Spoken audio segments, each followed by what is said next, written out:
2 days after the collision, I almost convinced myself I would never see him again. Life had a way of swallowing strange moments like that, turning them into nothing more than a story you tell yourself at night when you cannot sleep. I went to my part-time interview, got politely rejected, and spent the evening trying to forget the man with the black card. But forgetting turned out to be impossible. The call came on a Thursday morning. I remember because I was standing in a grocery store aisle, counting change in my hand, deciding whether I could afford both milk and bread that week. My phone rang from an unknown number. I almost ignored it. "Miss Carter," a calm voice said when I answered. "This is the Blackwood Group. Mr. Ethan Blackwood requests your presence today at 1 o'clock. I froze. The grocery store noise seemed to fade into something distant. "I think you have the wrong person," I said quickly. "I do not know anyone like that." "You were given a card," the voice replied. My stomach tightened. I looked at the black card still sitting in my apartment drawer, untouched. "How did you get my number?" I asked. "We do not contact the wrong people," he said simply. Then the line went dead. At exactly 1 o'clock, I stood in front of a building I had only ever seen in magazines. Glass towers stretched into the sky, reflecting sunlight like mirrors meant to intimidate anyone who approached too closely. The Blackwood Group logo sat at the entrance like a quiet warning. I hesitated for only a second before walking in. Everything inside felt too clean, too quiet, too expensive to belong to someone like me. A receptionist greeted me without emotion, as if my presence had already been expected. "Miss Carter," she said, standing immediately. "Please follow me." I did not get to ask questions. I was guided through hallways that seemed longer than they should have been, past glass offices filled with people who did not look up from their work. Finally, I was brought to a private elevator. The doors opened directly into an office at the top floor. And there he was. Ethan Blackwood stood near a floor-to-ceiling window, hands in his pockets, looking out over the city, as if it belonged to him. "You came," he said without turning around. My voice felt small when I answered. "I do not really understand why I am here." He turned slowly. In daylight he looked even more distant, more controlled, like someone who had never once experienced uncertainty in his life. "You are here because I asked you to come," he said. I frowned slightly. "That is not an explanation." A faint pause. "It is enough for now." I looked around the office, overwhelmed by how much power seemed to exist in a single room. "If this is about the accident," I said, "I already apologized." "It is not about the accident," he replied immediately. That made me stop. He walked toward me slowly, stopping at a distance that felt intentional. Not too close. Not far. Controlled. "I have a proposal for you," he said. I blinked. "A proposal?" "A contract," he corrected.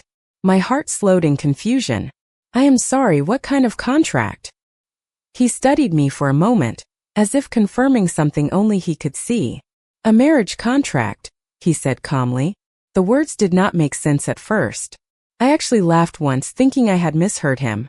"That is not funny," I said. He did not react. "I am not joking." The silence that followed felt heavier than anything I had experienced before. "You do not even know me," I said carefully. "That is correct," he replied. I stared at him, trying to find any sign that this was some kind of mistake. There was none. He was completely serious. "Why would you propose something like that?" I asked. Ethan's expression did not change. "Because you are exactly what I need," he said. And in that moment, standing in the most powerful office I had ever seen, I realized something unsettling. This was not an invitation. It was a decision he had already made long before I walked through the door. I should clarify that I do not have access to the contents of uploaded files in this context, unless they are explicitly provided in the conversation text or through a supported tool output. If you want me to use any file, please paste or summarize its content here. The moment Ethan Blackwood said the word marriage, I felt like the room had tilted slightly, off balance. Not physically, but in the way my understanding of reality suddenly stopped matching what I was hearing. I stood there in front of him, still trying to process whether this was some kind of misunderstanding that I could logically undo with enough questions. But the expression on his face told me there was nothing accidental about any of this. "I think you are confused," I said carefully. My voice sounded more stable than I felt. This is not something people just propose like a business agreement. Ethan did not move. For most people, no. That answer did not help. Then why me? I asked again, more firmly this time. You keep saying I am what you need, but you have not explained anything. He walked back toward his desk and picked up a thin folder, placing it in front of me without urgency. Read it. I hesitated before taking it. My fingers felt slightly unsteady as I opened it. Inside were documents structured neatly, filled with legal language I barely understood at first glance. At the top, one phrase repeated itself in different forms. Temporary marriage agreement. My throat tightened. This is real, I said quietly. Yes, he replied. I looked up at him sharply. You want me to legally marry you? As a contract? Ethan finally nodded once. For a defined period of time. I closed the folder slightly, trying to ground myself. People do not just enter marriages like this. They do when there are consequences involved, he said calmly. That line made me pause. What consequences? I asked. He did not answer immediately. Instead, he walked to the window again, looking out at the city as if the answer was already written across it. There are external pressures I cannot ignore, he said finally. And you are currently positioned in a way that creates vulnerability for both sides. I frowned. That does not explain why I need to be part of this. Ethan turned back toward me. Because if you are formally connected to me, your status changes. I blinked slowly. Status. Legal protection, he clarified. Access limitation. Visibility reduction. The words sounded more like systems than emotions. So this is not about me, I said quietly. It is. About protection through association. He did not deny it. Partially. The honesty made it worse. I stepped back slightly, pressing the edge of the desk behind me for support. You are asking me to change my entire life for something I do not even understand, I said. Ethan's gaze remained steady. I am offering you stability you do not currently have. At the cost of freedom, I replied immediately. A pause. At the cost of uncertainty, he corrected. I shook my head slowly. Those are not the same thing. For the first time, something subtle shifted in his expression. Not frustration. Not impatience. Something closer to acknowledgement. No, he said quietly. They are not. The silence between us stretched again, heavier than before. I looked down at the contract still open in my hands. Every page felt like a decision I was not prepared to make. If I say no, I asked finally, what happens? Ethan did not look away this time. Nothing changes, he said. But nothing protects you either. The answer should have made my decision easier. Instead, it made everything more complicated. Because for the first time since I met Ethan Blackwood, I realized this was not just a proposal. It was a boundary between two versions of my life, and I was standing directly in the middle of it. The contract stayed open on the desk for what felt like an uncomfortably long silence. I could still hear Ethan's last words echoing in my mind, as if the room itself had absorbed them and refused to let them go. Nothing changes, but nothing protects you either. I kept staring at the pages without reading them again. Because reading them felt like committing to a version of my life I had not yet agreed to live. You are making it sound like I have no real choice, I said finally. My voice was quieter now, less defensive, more uncertain. Ethan did not react immediately. He remained standing near the window, hands loosely at his sides, his posture as controlled as everything else about him. You always have a choice, he said. I am not removing it. That answer should have reassured me, but instead it made the situation more complicated. It does not feel like a normal choice, I replied. He turned slightly toward me. Most important decisions never do. I looked down at the contract again. Temporary marriage agreement. Even the words felt surreal when spoken inside a quiet office overlooking the city. Why not someone else? I asked suddenly. If this is about legal structure or protection, why not hire someone or use any other arrangement? Ethan's expression changed only slightly, but enough for me to notice the shift. Because this is not an arrangement that can involve someone who is not already connected to the situation, he said. And you are already connected. That sentence made my chest tighten. Connected to what exactly? I asked. He paused for a moment before answering. To circumstances that extend beyond your awareness. I let out a slow breath, trying to keep my thoughts organized. That is not an explanation, I said. It is a boundary.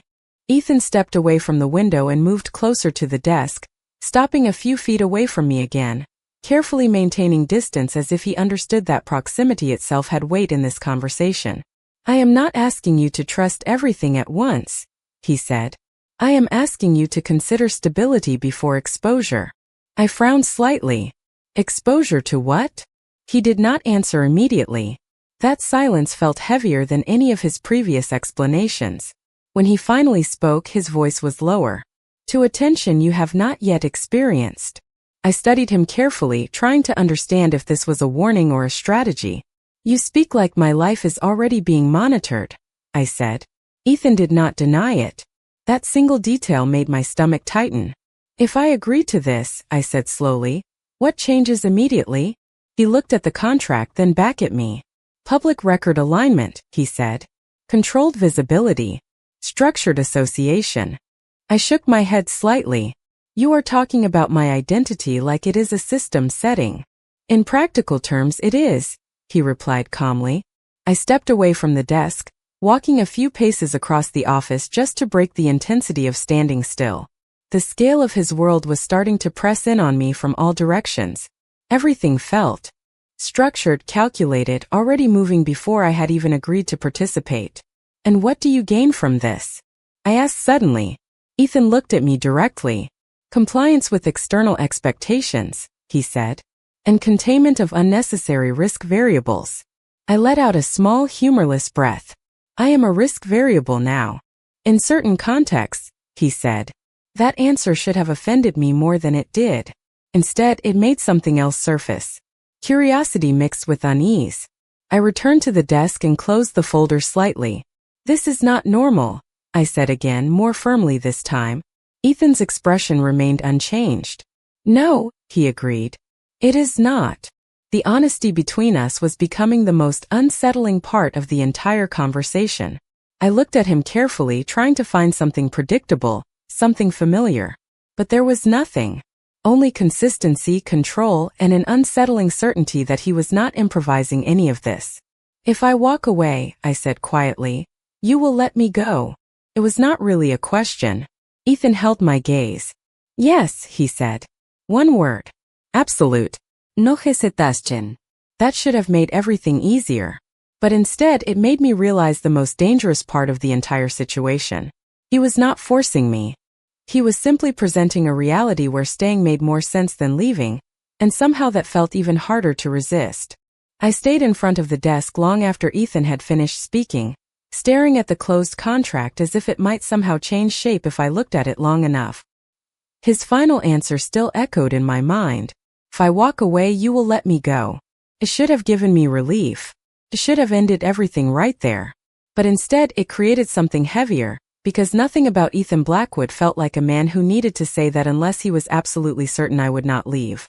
You make it sound so simple, I said quietly. My voice felt distant even to me. Ethan did not move from where he stood. It is simple, he replied. I shook my head slightly. Nothing about this is simple. A pause followed. Not uncomfortable, just measured. It is only complicated because you are still outside of it, he said. I looked up at him immediately. Outside of what exactly? He did not answer right away. Instead, he walked back toward the window, looking out at the city as if it contained the explanation itself. I followed his gaze but saw nothing except glass and distance. You keep doing that, I said. You keep speaking like there is a world inside your world that I am not allowed to see yet. Ethan turned slightly. Not allowed is not the correct phrase, he said. Not ready is closer. That word bothered me more than I expected. I took a slow breath and crossed my arms. You do not even know me, I said. How can you decide what I am ready for? For the first time, something subtle changed in his expression. Not defensiveness. Not irritation. Something closer to recognition. I have observed enough to make an informed decision, he said. I let out a short, disbelieving laugh. You are talking about me like I am a project. No, he said immediately. Projects are replaceable. The silence that followed felt sharper than anything else he had said. I did not respond right away. Instead, I looked down at the contract again, then closed it completely and pushed it slightly back across the desk. I am not agreeing to this today, I said finally. Ethan nodded once, as if he had already accounted for that answer.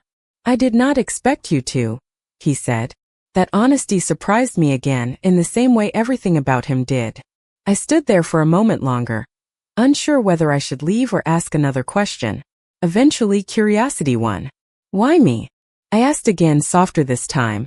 Out of everyone you could choose for something like this, why me? Ethan turned fully toward me.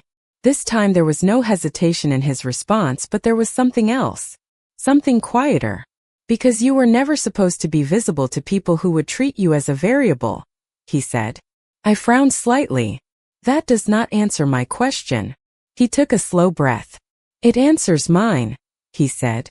I felt a strange tightening in my chest. And what question is that? I asked. Ethan held my gaze for a long moment. Whether you could survive being seen, he said. The words did not immediately make sense, but they stayed with me anyway. I have been seen my entire life, I said. That is not new. Not like this, he replied quietly. The difference in his tone made me pause. I did not know how to respond to that, so I chose silence instead. The office suddenly felt larger than before. Or maybe I had simply become more aware of how small I was inside it. If I leave now, I said slowly, you will still act like none of this happened? Ethan nodded. Yes. I studied him carefully. And if I stay? Another pause. This one longer than the others. Then things become more structured, he said. I frowned. That is not an answer. It is the only one that matters, he replied. I looked down at the contract one more time. My life before this had been uncertain, messy, unpredictable. But it had been mine. Now I was standing in front of something that offered structure without asking for trust, protection without asking for understanding, and somehow that was what made it feel more dangerous than anything I had ever experienced. And Ethan Blackwood, standing quietly across from me, looked like a man who already knew exactly which choice I was going to make, even if I did not know it yet. I did not realize how long I had been standing there until the silence between Ethan and me began to feel heavier than the conversation itself. The contract still lay closed on the desk, untouched since I pushed it away, but its presence felt larger now, as if it had already begun to define the space between us. I finally exhaled slowly and looked at Ethan directly. You keep speaking as if my answer is already part of your plan, I said. My voice was steady, but I could feel the uncertainty underneath it. Ethan did not deny it. He never denied what he did not need to deny. It is not a plan, he said calmly. It is preparation. I frowned slightly. For what? A pause followed, but it was not hesitation. It was calculation. For outcomes that are already in motion, he said. That answer made my chest tighten again. I turned away from him, walking a few steps across the office just to break the intensity of standing still. You realize how that sounds, I said. Quietly. It sounds like you are talking about my life as if it does not belong to me yet. Ethan's voice remained even. Your life belongs to you, he said. But not all environments allow you to remain untouched by external forces. I stopped walking and looked back at him. External forces like what? He studied me for a moment before answering. Like attention you did not ask for, he said. I let out a slow breath. That is still not an explanation. It is the closest one you will accept right now, he replied. The honesty in that statement unsettled me more than anything else. I walked back toward the desk, placing my hands lightly on its surface as if grounding myself. If I said no, I asked again, what would actually happen? Ethan's gaze did not shift. Then you continue your life as it is, he said. With the same level of exposure and the same lack of control over what happens around you. I shook my head slightly. You keep framing it like I am already in danger, but you refuse to tell me from what. A brief silence followed. Then he spoke more quietly. Because naming it does not change your position in it. That answer lingered in the air between us. I stared at him for a long moment, trying to understand whether he was being intentionally vague or simply refusing to explain something that was too complex for words. "You are asking me to trust you without evidence," I said. Ethan's expression softened slightly, just enough for me to notice. "No," he said. "I am asking you to evaluate your current circumstances honestly." I looked down at the contract again. My reflection faintly appeared in the glossy surface of the folder, distorted and uncertain. "And if I agree," I said slowly, "what exactly changes immediately?" Ethan stepped closer, stopping at the same careful distance as before. "Your public identity becomes structured," he said. "Your access to certain environments becomes limited, and your visibility to certain parties is reduced." I frowned. "You make it sound like I am being moved inside a system." "You already are inside one," he replied quietly. The room felt still again, but this time it was different. Not heavy, just real. I lifted my head slightly. "And you are offering to change which system I am inside," I said. Ethan did not correct me. That silence felt like confirmation. I took a slow breath, feeling the weight of every option I had been given. Nothing about this felt like a normal decision, yet nothing about walking away felt entirely safe either. I looked at him again, trying to find something unstable, something that would make this easier to reject. But Ethan Blackwood remained exactly as he had been since the moment I met him. Controlled, certain, patient in a way that did not feel like pressure, but still made it impossible to ignore the direction everything was moving. And in that moment, I realized the most unsettling part was not the contract itself. It was the fact that somehow I had not yet found a reason to walk away. I remained standing by the desk long after the words between us had settled into silence. The contract was still there, closed now, but it felt heavier than when I had first opened it, as if simply knowing what was inside had changed the atmosphere of the entire room. Ethan stood near the window again, his posture unchanged, his attention divided between the city outside and whatever calculations he was making inside his own mind. I finally spoke because the silence was beginning to feel like a decision I had not consciously made. "You keep saying I am already inside something," I said quietly. "But you still have not told me what that actually means in a way I can understand." Ethan turned slightly, not fully away from the window, but enough to acknowledge me. "Understanding is not always immediate," he said. I let out a small breath. "That sounds like another way of saying I am supposed to accept it without questions." "No," he replied calmly. "It means you are asking the right questions before you have the right context." I frowned. "And when do I get that context?" A brief pause. "When it becomes safe to do so." That answer should have frustrated me more than it did. Instead, it only made the situation feel more structured, more deliberate, like I was moving through something designed long before I had entered it. I walked slowly toward the window, stopping a few feet away from him. The city stretched endlessly below us, distant and indifferent. "You keep talking about safety," I said, "but you never define what is unsafe." Ethan's gaze did not shift from the skyline. "That is because it is not a single thing," he said. "It is a pattern." I studied him carefully. "A pattern of what?" He finally looked at me directly. "Attention," he said. The word felt too simple for the weight behind it. "That does not sound dangerous," I said. "Not in isolation," he replied. I shook my head slightly. "You are speaking in riddles again." "I am speaking in structure," he corrected. I turned away from the window, walking back toward the desk because standing beside him made it harder to think clearly. "Let me be honest," I said. "Right now, I feel like I am being guided into something I did not agree to understand first." Ethan followed my movement with his eyes but did not move closer. "You are not being guided," he said. "You are being informed." I gave a short, disbelieving laugh. "That is a very fine distinction." "It is an important one," he replied. The calmness in his voice was what made it harder to dismiss him. I placed a hand lightly on the edge of the desk again, grounding myself in something physical. "If I agree to this," I said slowly, "how much of my life changes immediately?" Ethan took a moment before answering. "Your exposure decreases," he said. "Your interactions become structured.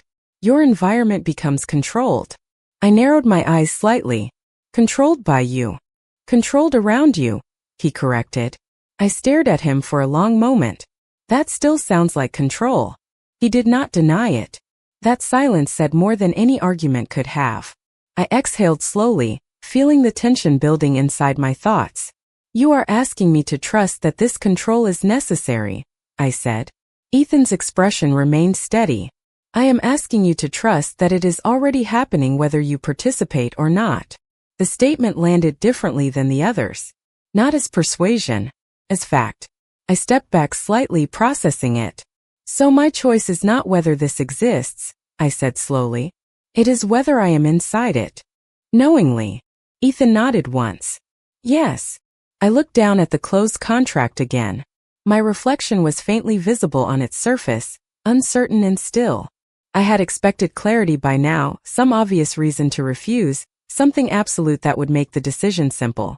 But instead, everything he had said had only made the world feel larger, not smaller. And in that larger world, I was beginning to realize that walking away might not actually mean leaving it at all. It might only mean facing it without knowing its shape.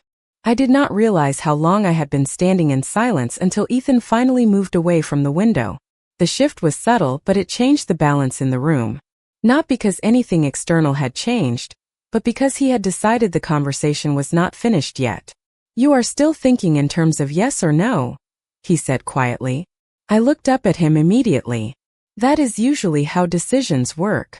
Ethan nodded once, as if acknowledging the logic but not accepting its limitation. Not in situations where the structure already exists, he said. I frowned slightly. You keep saying structure, I replied. But you never explain what builds it. He did not answer right away. Instead, he walked back toward the desk and placed one hand lightly on the surface, as if anchoring his thoughts. Influence, he said finally. The word felt vague again. Influence from who? I asked. A brief pause followed. From systems you have not yet had exposure to, he said. I let out a slow breath, feeling the frustration building again. But this time it was mixed with something else. Curiosity. You are very good at answering without answering, I said. Ethan's expression did not change. I am very careful about what can be explained without consequence, he replied. That answer made me go quiet for a moment. I walked slowly toward the center of the office again, trying to organize my thoughts. Everything about this conversation kept circling back to the same point. I was either already inside something I could not see, or he was convincing me that I was. If I refuse, I said finally, do I go back to normal life? Ethan looked at me directly. There is no return to what you think of as normal, he said. I blinked slightly. That sounds like a threat. It is not, he said immediately. It is an observation. The distinction no longer comforted me. I stopped walking and faced him fully. Then explain it clearly, I said. Without structure. Without systems. Just tell me what happens if I walk out of here right now. Ethan studied me for a long moment. The silence stretched long enough that I thought he might not answer at all. When he finally spoke, his voice was quieter than before. If you leave, he said, you return to your life without protections you are currently benefiting from without realizing it. I frowned. Protections I never asked for. Correct, he said. I crossed my arms slightly. And if I stay? Another pause. Then those protections become formalized, he said. I exhaled slowly, looking away for a moment. Everything he described existed in a space that was neither freedom nor restriction, but something in between that I could not clearly define. You make it sound like I am already part of something I never agreed to, I said quietly. Ethan nodded once. You are, he said. The simplicity of that answer made my chest tighten slightly. I looked back at him again. So this contract, I said slowly, is not about entering something new. No, he replied. It is about formal recognition. I studied him carefully, trying to find any inconsistency in what he was saying. But there was none. Everything was too consistent, too structured, too prepared. You understand how difficult this is for me, I said. Ethan's expression softened slightly. Yes, he said. That one word carried more acknowledgement than anything else he had said so far. I turned back toward the desk, placing my hands lightly on its edge again, as if I needed something physical to hold on to while thinking. My entire life had been simple until this moment. Struggling, uncertain, but understandable. Now everything felt layered, hidden beneath explanations I was not yet allowed to fully access. You keep saying I am already inside a system, I said slowly. But I have lived 25 years without knowing any of this existed. Ethan stepped slightly closer but still maintained distance. That is the point, he said. I looked up at him again. The point of what? He held my gaze. Of you not noticing until now, he said. The silence that followed felt heavier than before. Not because of fear, but because of realization. Something had been true long before I had been aware of it, and the only question left was whether I was willing to acknowledge it now that I could no longer ignore it. I stood there in silence for a long time after Ethan's last words settled into the room. That is the point of you not noticing until now. It echoed in my mind in a way that did not feel like persuasion anymore, but like realization slowly unfolding in layers I had never been taught to see. I looked at him again, trying to find something exaggerated, something that would allow me to dismiss everything as impossible. But Ethan Blackwood did not look like a man asking for belief. He looked like a man describing something already in motion. So what you are saying, I said quietly, is that I have been inside this system my entire life without knowing it. Ethan did not correct me. That silence was the answer. I exhaled slowly and turned away, walking a few steps toward the window. The city below looked the same as it always had, distant and full of strangers moving through their lives unaware of anything beyond their immediate paths. And now I am supposed to decide whether I stay inside it knowingly, I said. Ethan's voice came from behind me, steady and controlled. You are supposed to decide whether you want structure or uncertainty. I let out a small, humorless breath. You make it sound like those are equal choices. They are different consequences, he replied. I turned back toward him. That is not what I am asking you, I said. I am asking what happens to me if I refuse this. Ethan paused for a moment, and in that pause I felt something shift slightly in my chest. Not fear but awareness. You continue as you are, he said, but without formal alignment or protective structure. I frowned slightly. So I just go back to my normal life. He shook his head once. There is no return to what you are calling normal, he said. That sentence landed differently this time. Not as warning but as clarification. I walked slowly back toward the desk, placing my hands on its surface again as if grounding myself in something physical could stabilize my thoughts. You are not giving me a choice between yes and no, I said quietly. Ethan looked at me directly. I am giving you awareness of what already exists around you, he said. I studied him carefully. And if I say yes, I asked, what does that actually mean for me? Ethan stepped slightly closer, but still kept distance between us.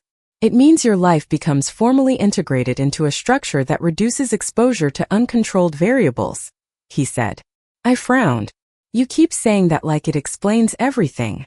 It explains what matters operationally, he replied. I let out a slow breath, shaking my head slightly. You really do see everything in systems, I said. For the first time, something almost resembling acknowledgement appeared in his expression. That is how I have had to understand the world, he said. The honesty in that statement made the room feel quieter again. I looked down at the closed contract, then back at him. And me, I said slowly. Where do I fit into that system? Ethan did not answer immediately. When he did, his voice was lower than before. You are the variable that was not meant to remain unobserved, he said. The words made my chest tighten slightly, not because they were dramatic, but because they sounded too precise to be metaphor. I stood there for a moment, letting everything settle. The collision, the office, the contract, the idea that my life had been visible in ways I had never understood. And Ethan, standing in front of me as if he had been positioned in my path long before I ever knew it. If I agree, I said finally, my voice quieter now, I am not just signing a contract. Ethan held my gaze. No, he said. You are acknowledging a reality that already includes you. That was the moment everything became still. Not because I had made a decision, but because I realized the decision was not about entering something new. It was about choosing whether to remain unaware of something that had already been true long before I arrived here. And for the first time since meeting Ethan Blackwood, I understood that the most dangerous part of all of this was not the contract itself. It was the possibility that he might not be wrong.